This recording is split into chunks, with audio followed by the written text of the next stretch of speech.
Mitch DeForest, thank you so much for being here. Yeah, hey Mateo. Thanks for having me. Mitch, today we're going to have a very fun conversation about learning, growth, entrepreneurship, freedom, flow, and many concepts that I love. And we're going to do that by talking about your story, your present, and your future. So let's get started with the present. What do you do today for a living? Yeah, absolutely. I'm the co-founder and head of product for a company called Ramped Careers. And what we're doing is we're building an AI job search platform to help people. Our whole mission is how do we help people get from where they are today in their life to where they want to go and help them do that as easy as possible. Things like learning new skills using AI to prepare for the job, helping you actually prepare for interviews, build a perfect resume and cover letter so that you can actually get your foot in the door easier with a company, and then hit the ground running once you get that job. Beautiful. And is it a platform that it's empowering users that are using other platforms as well? Is it going to, so let's say I want to use Ramped, right? I'm looking at different Yep. searches in LinkedIn.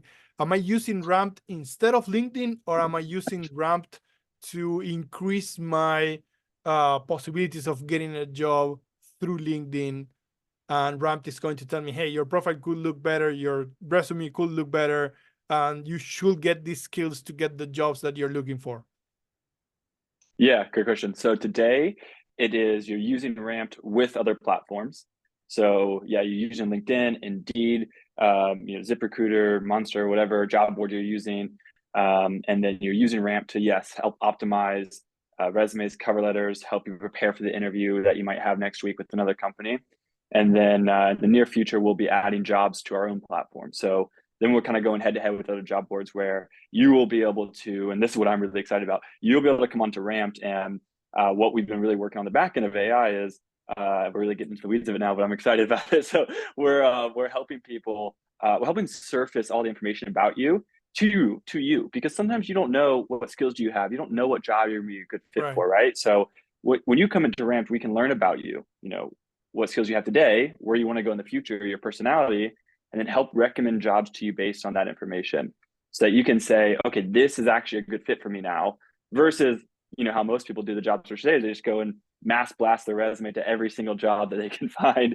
Yeah. that remotely resembles something they want.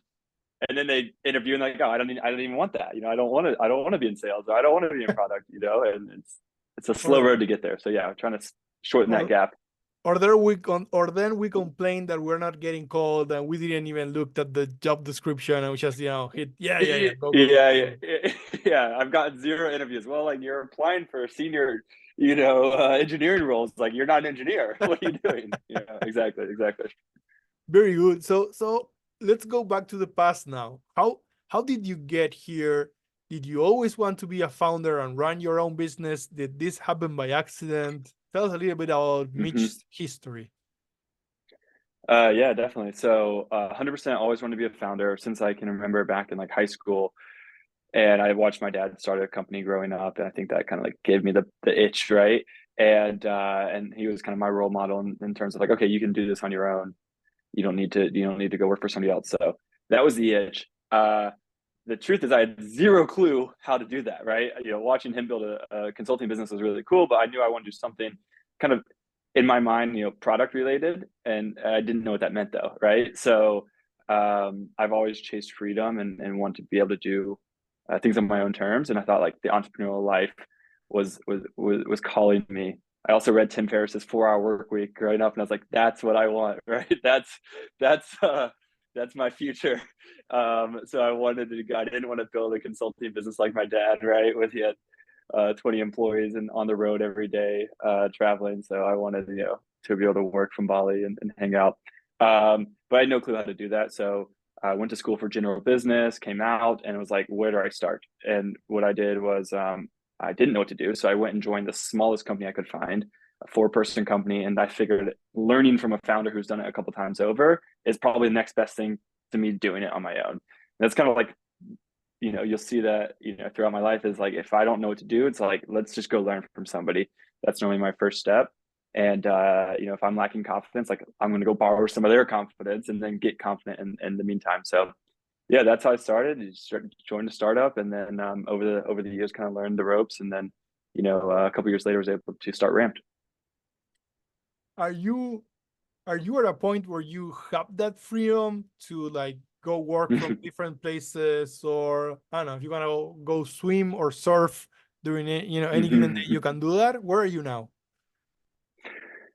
Sometimes it's a good question. So I'm talking to you now from Istanbul. Lived in Amsterdam for the summer, lived in Mexico City, bounced around the United States. So I have freedom of location most of the time.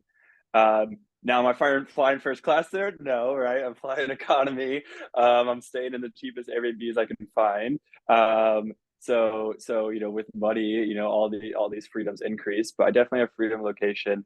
I get to work on Ramped every day, which is something I love. So a little bit of a freedom into like what I get to work on. The goal is just to keep growing that, keep increasing that.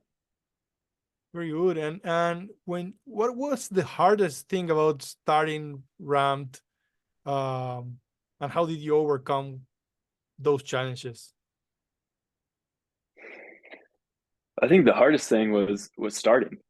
I think that was it, right? Starting, Yeah. actually just saying, okay, this is it. This is it. We're gonna quit our day jobs. We're not gonna work for anybody else. And I say we because I started it with two other friends of mine, previous folks I worked with at the first company, and we all had this itch. And as the middle of COVID, right, we're all sitting at home, kind of grinding on other people's dreams, right, in our own words. And it was like, okay, this is it. Like, this is our chance. And we took the like easiest route possible to do it. Like I said, whenever I lack confidence or whenever I don't feel certain in something, I'm always thinking about like, how do I make this easy for myself? So, saved up 3 or 4 months of rent. We all basically worked on Ramped in parallel to our full-time jobs. And we started Ramped as a services company. We started it as a recruiting company because we knew we could just basically put our own time and sweat and make a profit. So we stepped off our full-time jobs right into a revenue generating business, which felt really good. And we didn't really have these like months of freaking out, like, oh, we're not going to be able to pay ourselves anything, which was nice. But still, like that first step, right? That first step of like, boom, let's do it. Like, let's go for it. Building that muscle and being consistent in something. Yeah. Super scary.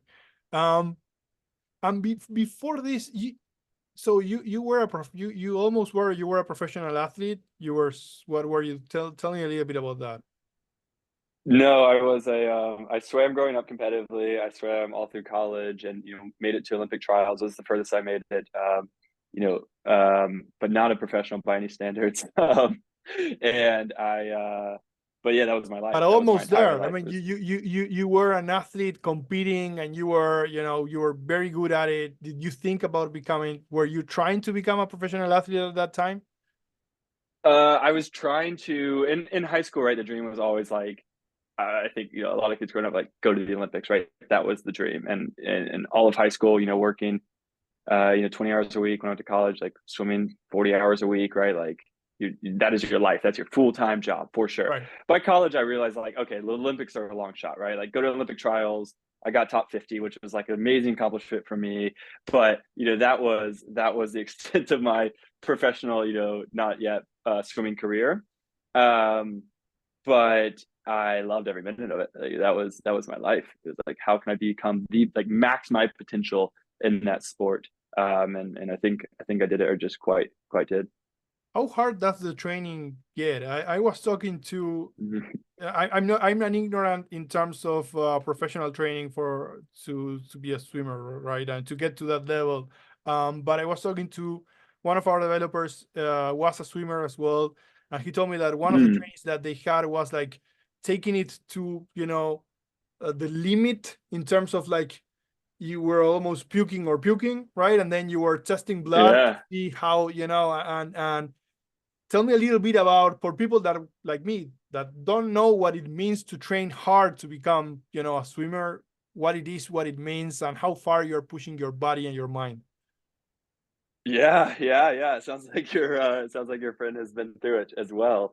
Uh, it's it's one of those sports. I mean, like most sports are like this, right? But swimming's kind of a little bit unique. And I played like football and American football, and I played uh, football as well growing up. So I've kind of have some different experiences. I kind of have some different experiences, but swimming is such an individual sport, right? Like your head is in the water, you're not talking to anyone. You are in basically like a pure state of meditation, most days for hours on end, just trying to like mentally get through it. So it's both like this mental battle at all times.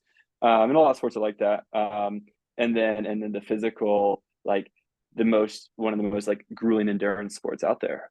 So like to put it in maybe terms that some folks will understand, like we're training, like we're doing 100,000, 50,000 to 100,000 meters every week of training, which equates to like 30 to like 70 miles, right? So just imagine like you're running or doing a sport like that for 30 to 70 miles. Like that's kind of like the work. And any professional like or college athlete in soccer or football is like putting in that type of work as well. So it's like beating your body down as hard as you can every day, and then waking up the next morning at like 5 a.m. and just saying like, yeah, this is what I want to be doing. I want to go do this again. I want to just like push myself to the limit. For in swimming, like a good improvement in a swimming time would be like, oh, I shaved a tenth off. I shaved half a second in a short race. In a really short race, like I shaved 3/100ths of a second. It's like nothing, and you train all year for that, like that like blink of an eye. So yeah, you really like learn how to shift your perspective in terms of like what does work mean, what is a input and what's an output, and like control what you can control and not worry about the results until the end of the year. What are you thinking as you are grinding and you are, hitting the water, you're swimming? You said it's almost like a pure state of meditation. Um, are you thinking about anything, or are you just focused on the strokes? And what are you thinking about? Hmm. Are you You're gonna even give me PTSD going back. thinking? Um, no, on a good day, in a good practice, in a good race, you're not thinking. You're just in total flow state, right? You're just that perfect equilibrium of like, you're not exhausted, your body feels strong, and your mind is like in the moment, right? Like if you've ever meditated at all, right? It's just that moment. It's like your daily, thinking mind is turned off. Your ego's turned off. You're just completely in the moment. Like you're just feeling the water. And swimming, like, is one of those sports where you really learn to feel like you're in tune with your body at all times. You can feel the pressure of your water in every part of you, right? So you can feel like, oh, I'm a little off here. I need to rotate more. I need to get my elbow up. I need to finish my stroke. You just probably like how a good runner can feel their stride, right? Or a good tennis player can feel their swing, or a good basketball player can feel their shot. So in swimming, you're kind of just in tune with the rhythm of your stroke in the water at all times, and it just feels like nothing. Now that happens like on a rare time. Most of the time, you're thinking, "Oh my gosh, I'm so tired. I'm hurting. My arms are burning. My legs are burning. I gotta hold my breath. I gotta flip and hold my breath for 10 meters. Oh my gosh, like, oh, that guy's passing me. Oh, I'm passing this guy. It's like your mind is just running constantly, and that's when you like finish a race or finish your practice. Like I wasn't there. I wasn't there mentally, and I think that was like the biggest learning growing up was like, how do you turn that thinking mind off, control what you can control your own state in the moment, so that you can get the best out of it. And that's basically how I try to live life and how most of us do. So do you bring that to business, that focus, that discipline, that resilience, that do you think that's stuff that when you are thinking about business programs, you go like, I've dealt with problems, we can do this? Yeah, definitely. I definitely always go back to one feeling. It's like the feeling of hard work, physical and mental hard work. Like I've pushed my body so far to be throwing up on the side of the pool deck, and can't even pull myself out of the water. So you think like, okay, you can do that. Like, okay, I can sit here and type some emails, right? I can sit here and like work on this product sprint. The mental side of it is equally as hard. I think what's nice about sports, like I'm just thinking about this real time as you're asking these great questions. Like with a sport, you get the feedback so quick sometimes, right? Like Yeah. you swim the race, or in the moment you get it, or like you shoot the shot. Even with playing instruments, I you know who I was listening to right before this call for a while. I was listening to the False Imposters. I was listening to your band. You guys jam. Yeah, very You guys good. are rocking. I was talking on LinkedIn and I went and saw a YouTube video. Seriously, really, really cool stuff. So like when you're playing jazz, you probably feel the same way, right? Like, you know, when you're like in the pocket and you're like really Oh feeling yeah, it. yeah, yeah, yeah, Yeah. yeah, yeah. And then what does it feel like if you're out? Like, how does it feel for you? Awful. Like, as a It's good. so you have to be there. It's especially when you're playing jazz. It's like every little thing you can either screw up or be there. And it's yeah, it's very. It takes you to be there and to listen. Um, it's the most important thing to just listen to what's going on, listen to the other players, right? Yeah. And allow for each other to get their turn. You also, if you are not, Mm. if you get distracted, the one thing that might happen, especially as a drummer, is like, oh, you know, is it the second round of the verse? Are we going into the chorus Mm. now? Was this the second verse? And I mean, do we have now the arrangement, or was it like, did it already happen? Yeah. Right. So that's Yeah. also why I try not to. Some people drink or smoke or whatever before they play. I try Yeah. not to do it much. Maybe just a little will get you loose. But if you do it too Yeah. much, you just lose track of where you are. And Hmm. that's when you get scared. You're like, you're nervous, like, oh shit, where are we? But yeah, Yeah. your And when thing. you get nervous playing music, when you get nervous or you're thinking too much, what does that feel like? What does that feel like through the instrument? Like, do you feel like you're getting tighter? You're not Yes, as you get like. tighter, your hands, so to play jazz, you have to have a good grip, but relaxed grip, and to do things fast. It's counterintuitive. It's the more relaxed you are, the easier Mm-hmm, it will mm-hmm, get. If you get nervous, you might get cramps, you might get sweaty mm-hmm, hands, you might fear that you're mm-hmm, going to lose a stick or whatever. And so mm-hmm. and it's like a positive or a negative circle that you can go into, right? Right, So the right. mind, the how you control your mind is everything. It's everything. It is. So back to your question, like what I noticed about playing instrument or sports is like that feedback loop's pretty fast. So you can recognize it and then fix it. Sometimes in business, the feedback loops are longer, they're bigger, right? Like we're gonna run this ad, campaign today. We might not know the results. Best case tomorrow, worst case, like we're gonna know in a week because we got to run enough volume through there to actually tell, is this landing page working? Is, what are the Yeah. conversion rates really gonna look like at scale?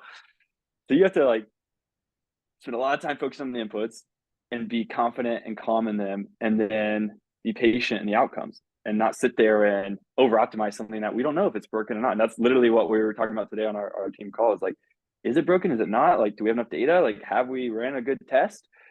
And is there any reason for us to stress out yet? Or should we wait another couple of days to see what this looks like? So it's the same, but it's a little bit different. It's harder business, I think, sometimes. I like what you're saying, and avoid overreacting. And I go back to that a lot, right? So I'm a lawyer, and so definitions for a lawyer are very important, right? And in Mm, the corporate world, what I see is that definitions many times are very lax, right? Like mm, people can overreact, and you go to a meeting and we have a problem. And, yeah. and everyone is thinking about something different, and the numbers don't really show that there's a problem, right? But everyone, it's just go crazy because there's a contagion situation going on, and everyone, like, someone is stressed, we all get stressed, right? Uh, Yeah, yeah. yeah, it Yeah, can you be, see that compound really quickly. yeah, And then you step out of the meeting, you're like, why am I stressed? What's happening? Like, wait, that's not what I think, right? Like, I think we're okay, but you just get caught up in it. Yeah, yeah, it's really yeah, interesting. It's contagious. very Yeah. true. And you're surfing now a little Yeah, bit I try from to. I time to try time. to You whenever try I to. can. Try to whenever I'm near a coast. Try to. How That's much one of of those the other. swimming? I mean, uh, going back to business and sports analogies, right? I'm Yeah. a, you know, uh, uh, completely amateur bodyboarding enthusiast, right? And I Mm-hmm. love just Mm-hmm. going into the water. And when you are getting into the spot, right? you have to go, you're getting the waves, like, you're sprinting and you're getting huge waves in your head, and you have to duck dive, and you keep going, and, you start running out of air, and you keep going and you keep going, because you know that eventually you're going to get there, right? And that happens, Yeah. when you catch a good wave, and all of a sudden you realize, oh, crap, I'm again in the zone where the waves are breaking. Yeah. Um, Yep. is Yep. it easier Yep. for you because you have that endurance, like swimming, and you can paddle like crazy, and you don't get as stressed as anyone else? It used to be. It used to be when I was still swimming a lot. When I graduated, from college, and I was swimming at my peak. It was so easy. It was effortless, right? And I'd see like my friends struggling. I was like, oh, this is cake, right? Now it's hard because I don't work out nearly enough. Now I'm in the white water, struggling just as hard. I think like paddling comes a little bit easier to me, naturally, maybe because I swim so much, and I can mentally get through it. I'm like, okay, just 3 more waves. Come on. But yeah, still Go, very go, hard, go. very hard. And in business, sometimes, it's like there are times that seem very tough, and you're going to get there, and then you're going to surf a good wave, and then maybe wait for a little bit, and then another wave will come, but you just have to have a lot of patience and stability in your mind. Um, So much, so much so, and especially that sport is like none other. And like you watch you watch the pro surf competitions, and it's so impressive what they're doing every day, and it yeah, looks so easy on TV until you get out there and you're like staring down. I mean, I'm a super amateur too, so like a big wave for me would be like 4 to 6 feet. Like these guys are surfing, these guys and girls surfing 15, 20 foot, closeouts, and it's just like it's unimaginable the size. And then you think about, oh yeah, also they're like on this like 6 foot board and just like flying down the wave, and then they got to paddle back out and have the mental capacity to like sit there and just wait for the next perfect one. And yeah. I struggle with that a lot in surfing, where you're sitting out there and you're like, oh shit, this one, and your mind's racing, and then you miss them all, or you take the wrong one and you get kind of discouraged. So yeah, it's a grueling sport.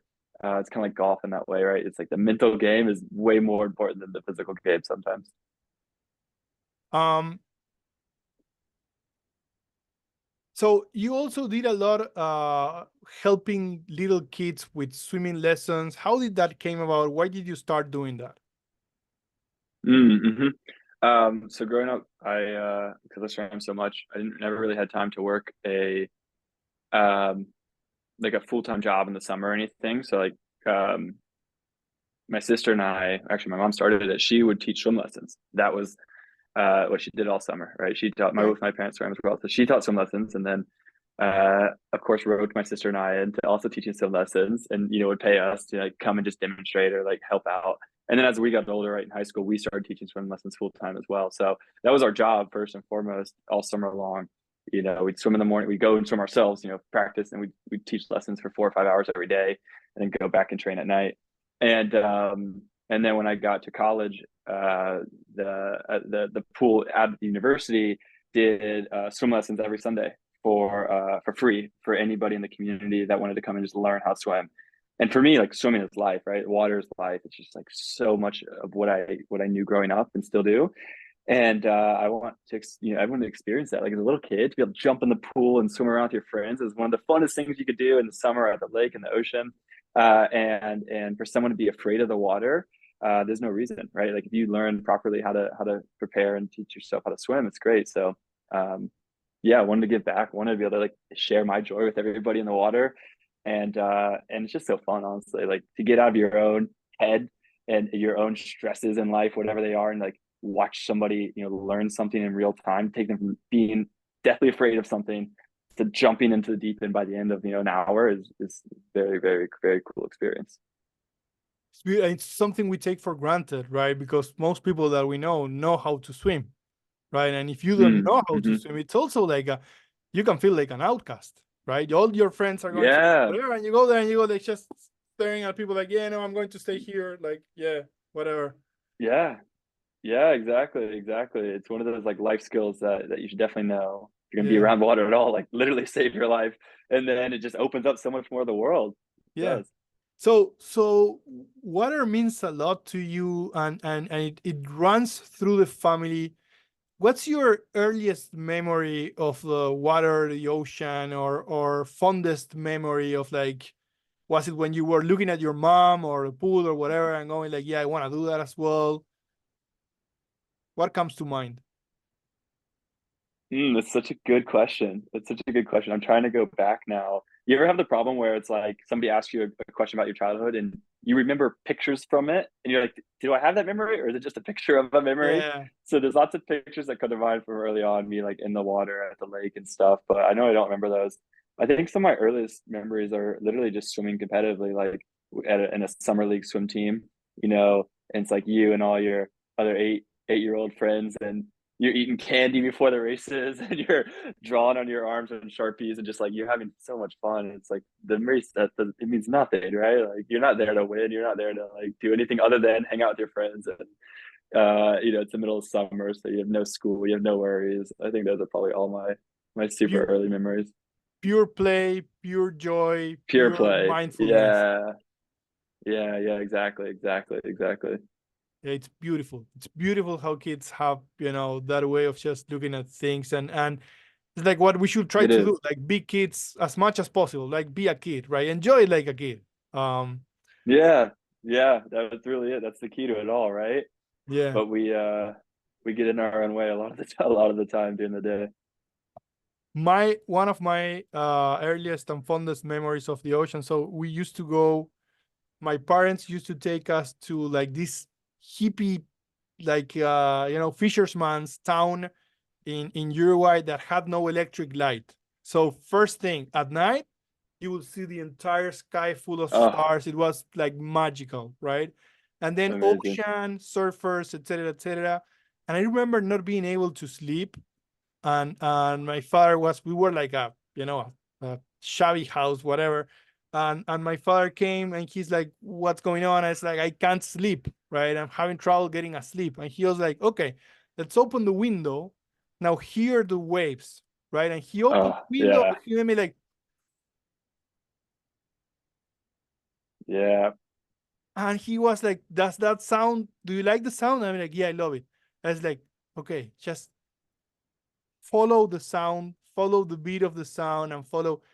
And whenever I get stressed, many times I go back to that image and just like, okay, and that's a lot of what the ocean means to me, right? It's like I could just hmm go to the beach, even if I'm not swimming, not surfing, nor whatever, just watch it for hours and hours and hours and listen to it. And it's, to me, it's like it's magic. I don't know. yeah. It really is. That's beautiful. Thanks for sharing. That's so cool. Um, it really is. It's really magic, right? You can sit there and just watch the waves and just it's so powerful and so strong. It's also so calm and so beautiful at the same Yeah. time. It's like it really is. It really is magic. It's a perfect word. Yeah. Yeah. Um, let's talk a little bit about, for the benefit of the audience, right? Mitch and I, we had a great conversation when we were prepping up the podcast, and we said, hey, we should like, talk a little bit about the things that we are discussing now when we do the actual recording, right? And one of the things we were talking about was learning, right? The whole topic of learning and how uh, different generations go about learning, right? How I learn, how you learn, and how new generations are learning, and how new generations are leveraging technology, which is related to ramped as well, right? But what hmm are your thoughts on how that is changing, right? From just schools and hearing someone in front of 100 people speaking like an hour nonstop, to what we have Yeah. today and the million opportunities we get to learn new stuff. It's changing so fast. It's changing so fast, and I think as yourself as well, like a lifelong learner in all things. I'm happy to be a consumer of it, right? Like I'm happy, I'm ecstatic to actually be a consumer of all how fast it's changing. I think number one is just access to learning is becoming so easy, right? If you think about where most folks come from, like they don't have the tutors, the experts, the mentors in front of them to be able to help them with anything, right? Whether it's learning, jazz drums or, piano or language or, how to surf, how to swim, let alone, what we all do every day, which is, try to, work in some capacity to make money. And that's kind of where we're focused, of course. But the access to learning is just so easy these days, right? Even before AI, right? Just look at the past 10 years with YouTube, with social media. I honestly, like, I have such a love-hate relationship with social media. I don't know how you feel. Like, some days I'm doom scrolling, it's like, oh my gosh, I'm doing nothing with my brain. And then, like, as soon as I say that, I learn something. It could be something like around the house, or learn something about, like, meditation or life, spirituality. I'm like, oh my gosh, like, that piece of wisdom is so good. It's like I almost have to be sitting here scrolling. It's so cool to see how everybody is now a contributor to helping other people learn. So that's kind of like in the broadest sense. But what I'm most excited about, honestly, is how AI can create personalized learning for everybody. To meet somebody exactly where they're at, and this is what we were chatting about last week, meet someone exactly where they're at, and then take them to where they want to go at the pace that they want to go at. So, for me, I might learn a little bit slower than somebody to learn a language. Other people might be a little bit ahead of me to learn that language, and they should be able to run at their own pace, personalized to them. And I think now with AI, we're finally at the point where we can start to do that through any medium possible, right? If you learn best through visuals, if you learn best through text, if you learn best through listening, through a combination, AI cannot deliver those different mediums to you as well.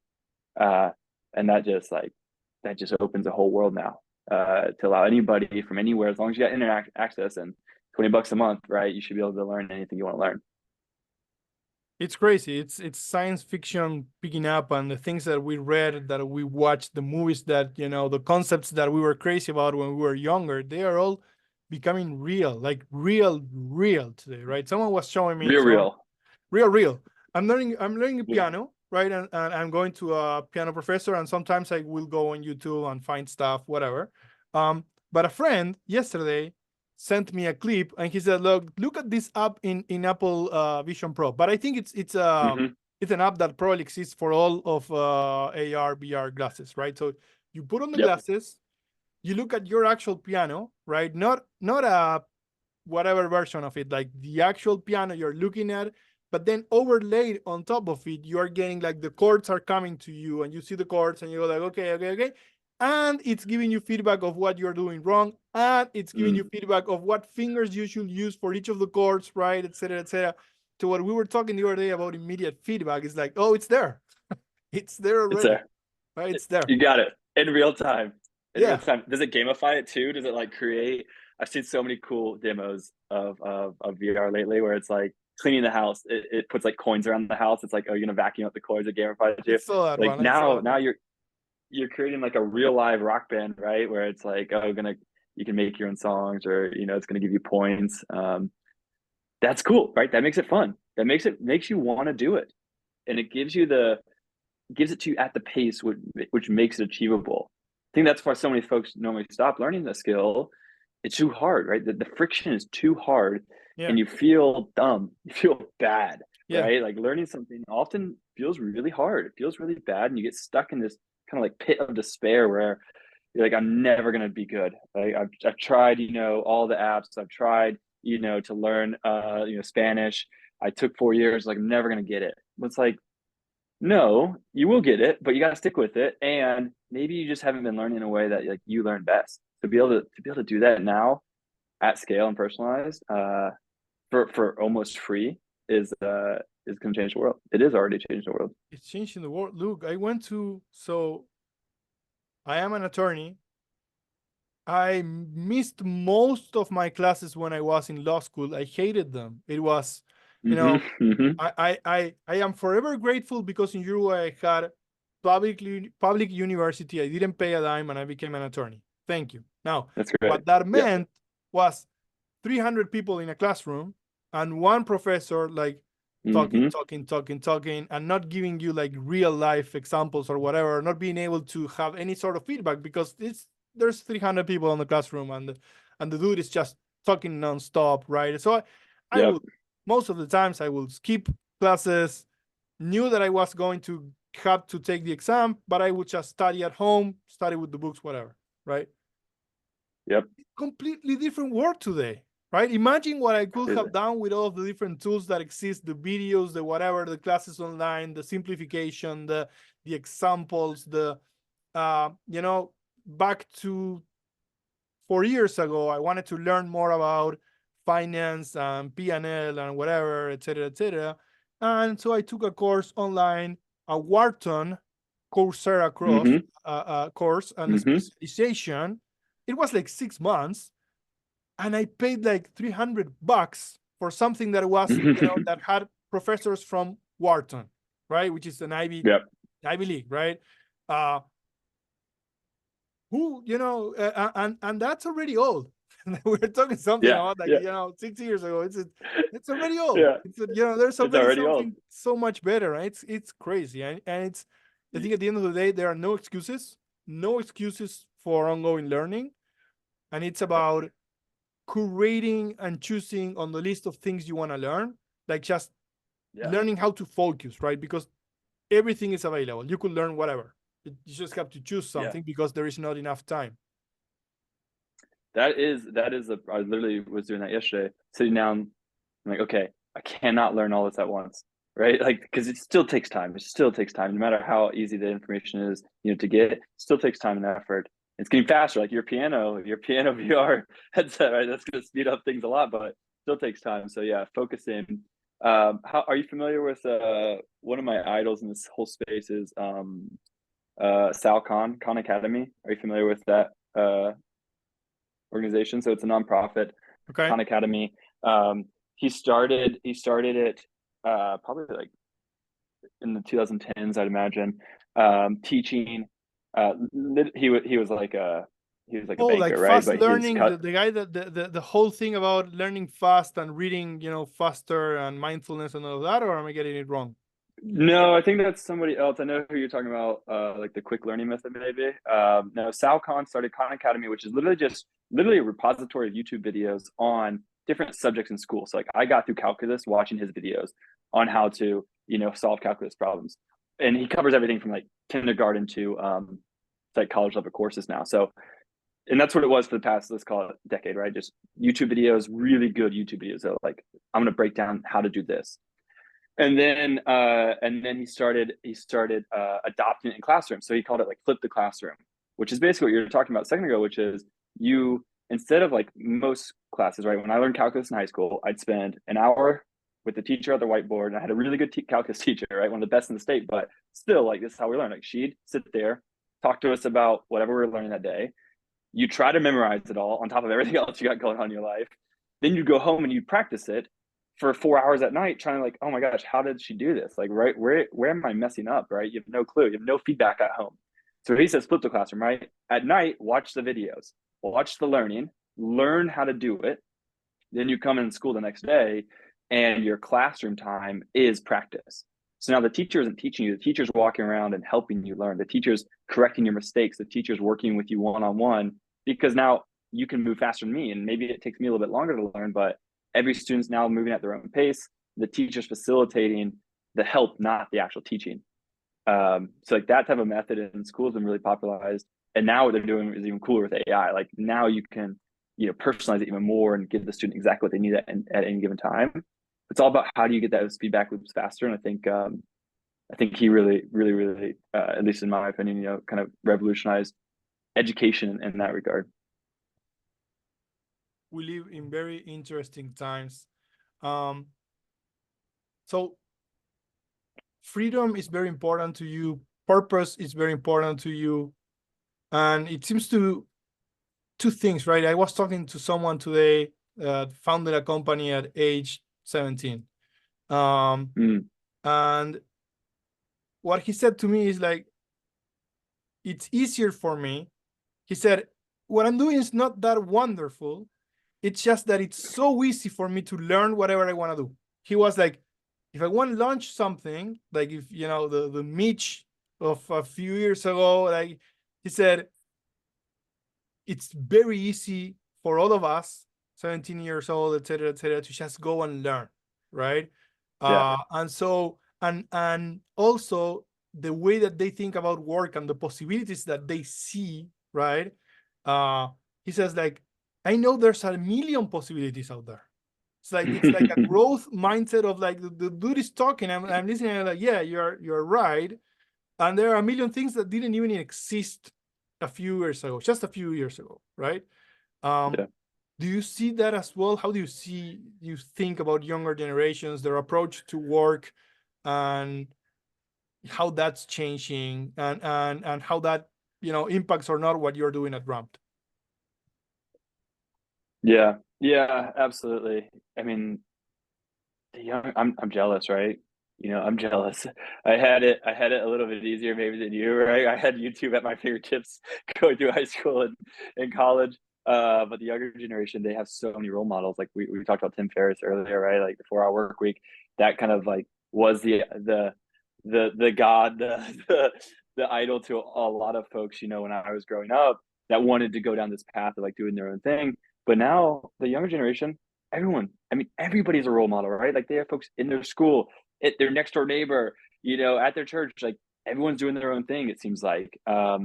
Which is so cool. It means you can learn from everybody. You can get inspired from so many different people, which I love. And like your friend was saying, right? Like learning is at their fingertips. So you want to go learn how to code and build apps? Cool. Like you don't need to go to school anymore. You don't need to spend even months doing it, right? You can learn that. I've built apps over a weekend with AI now, knowing no code, right? Imagine if you put some actual effort into it, how fast you can start spinning up things. Everybody has a chance now to be their own boss and create a future for themselves, which just wasn't the case even 2 years ago, right? It was, but it took a lot more effort, a lot more friction. Just like that barrier to entry is just decreasing every day, every day, every day. It's kind of overwhelming. I don't know how you feel, but like sometimes I feel like I'm missing the boat. I'm like, what am I doing? Like I'm sitting here, working on one thing. Should I be doing 10? Should I be doing more? Yeah. I mean, you run a dev shop. Do you run into that at all? I do.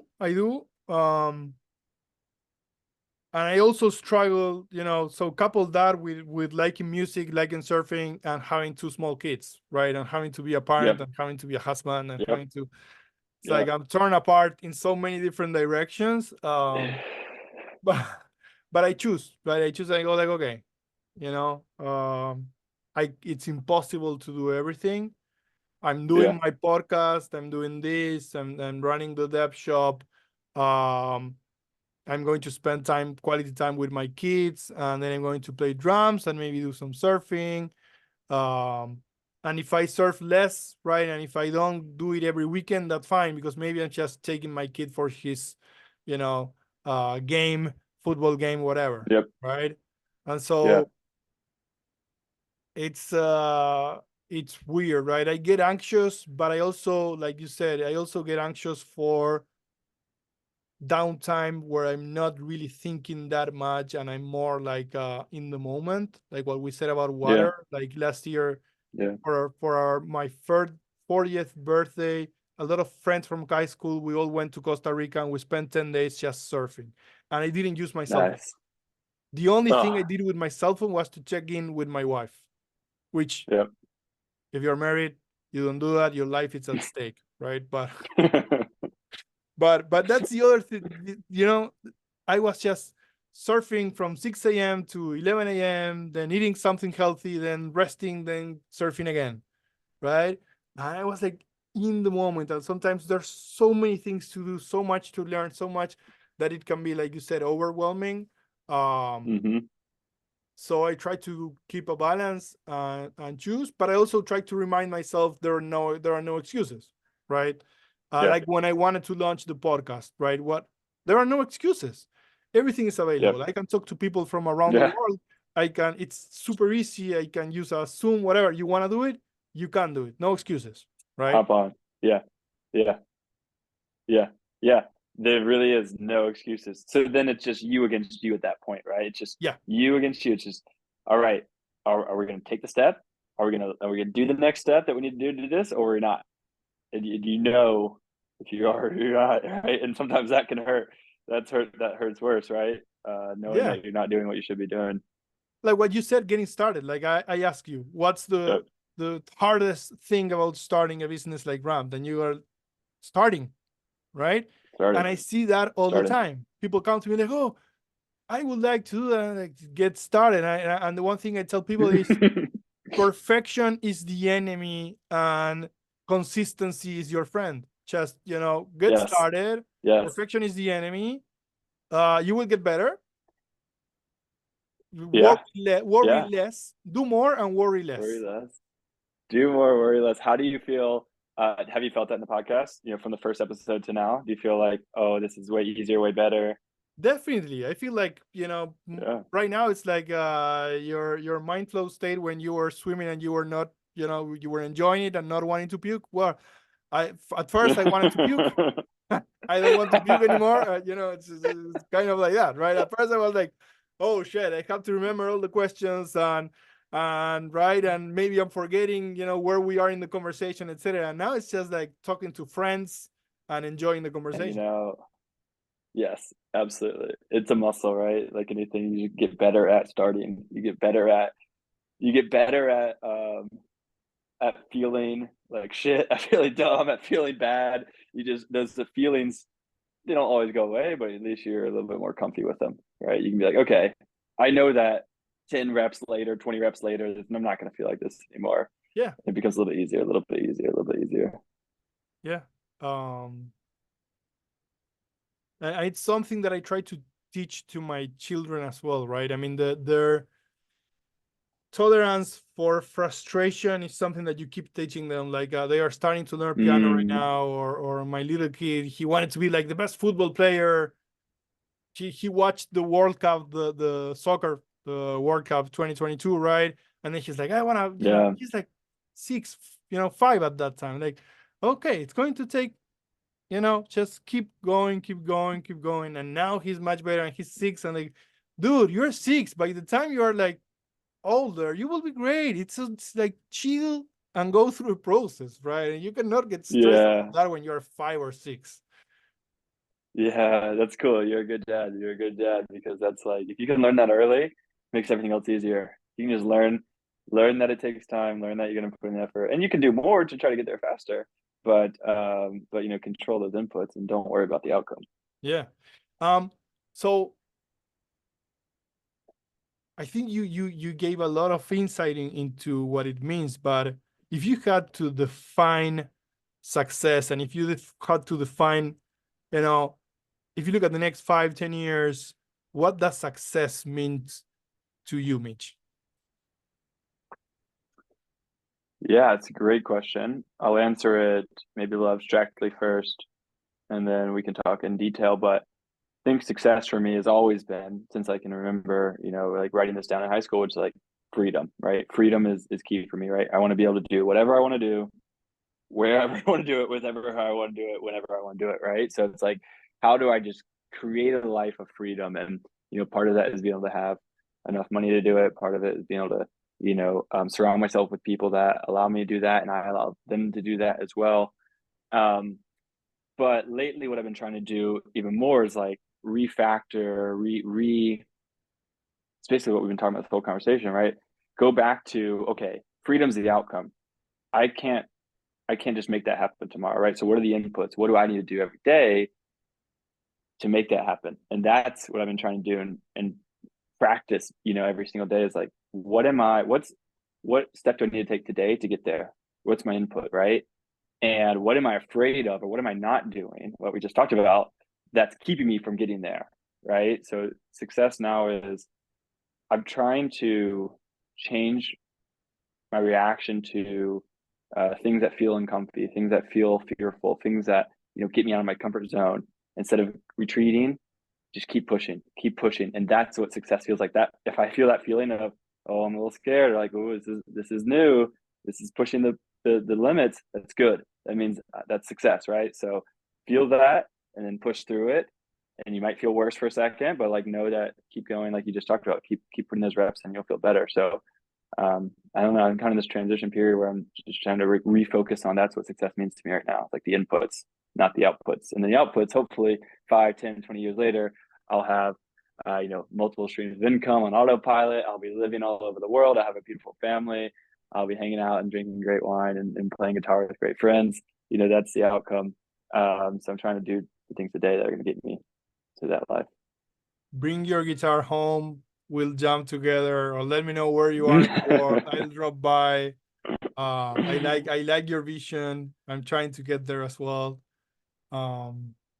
What's your, so you're traveling all over the world, and you are a global citizen, right? But what's Mhm. your place in the world? Is it California? Is it the Bay Area, or anywhere with a beach? What's there, is there a place in the world that you like, that you want to go back There's always? so many.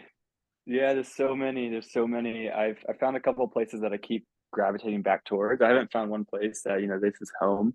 I don't know if I will. Maybe I will. Maybe I won't. I think also like home is just kind of like wherever you make it. So right now I'm in Istanbul, and this just feels right. I've been here, being able to work and really putting some time into what I want to focus on without any distractions. Because I don't know anyone in Istanbul, and like that's what I need right now at this time of life. And I'm trying to listen to kind of like the seasons of life as I go through them. I spent the summer in Amsterdam. Like absolutely love Amsterdam. Amazing people, amazing food, such beautiful. Keep gravitating back towards Mexico City, like amazing city. I'm trying to find the perfect city. The perfect city for me is beach.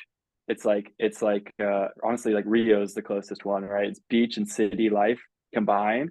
Living in Rio for a month last year was like heaven, right? You got every day you're 100 yards from the beach, and you also got a pretty big city with like all the types of food that you could want, and lots of cool interactions that can come out of it. But still looking, still looking. I absolutely love it. I live closer to Rio than you. I have not been there yet. I have to go. It's an embarrassment that I didn't go, but I will solve for that very quickly. It's a must. It's a must. Should I get down there, Uruguay soon? Where should I visit? Yeah, if you do it, Uruguay, I think it's very interesting, and it has a weird mixture of. So Uruguay, the one thing you have to keep in mind with Uruguay, it's like it's probably slower than many other places that right? Hmm. There are things going on. There is a nightlife, etc., etc. But it's like a mellow version. Um, it's like the Portugal of Europe. It's like Oh, cool. it's Okay, great. Well, Lisbon's also one of my favorite cities for sure. So that vibe is always welcome. Absolutely. that type of vibe, right? People are Yeah, like yeah, yeah, very yeah. down to earth, very, that type of vibe. But yeah, definitely do it, and let me know when you do it. Do it in the summer. There are many small beach towns that are just beautiful, and have a great vibe to them, right? Great vibe to them. Cool. Waves are not as good as in other places. It's the Mhm. Atlantic. It's most sand bars, etc., etc. So it's kind of more unpredictable than in other places, but still you can For have sure. a lot of fun. Um, Nice. so one last question, and I think you talked a lot about it, but anything else that you didn't talk about that you like doing when you are not working? All I'm trying to do right now when I'm not working is be present, is be in the moment. Everything we talked about today, right? Just how do I shut that thinking mind off? How do I, go surfing, go snowboarding, dance, meditate, just take a walk around the new city and just be there instead of in the future, in the past, right? Just be in the present, being happy, fill my life with joy, not think about work, which is always hard. But yeah, that's all I try to do right now. Mitch, I love it. I appreciate you being here. I had a lot of fun. I hope we can get together sometime or do this again. Um, Thank you. Thank you really for being here and for such a lovely conversation between us. Likewise, likewise. Thank you, Mateo. I appreciate it.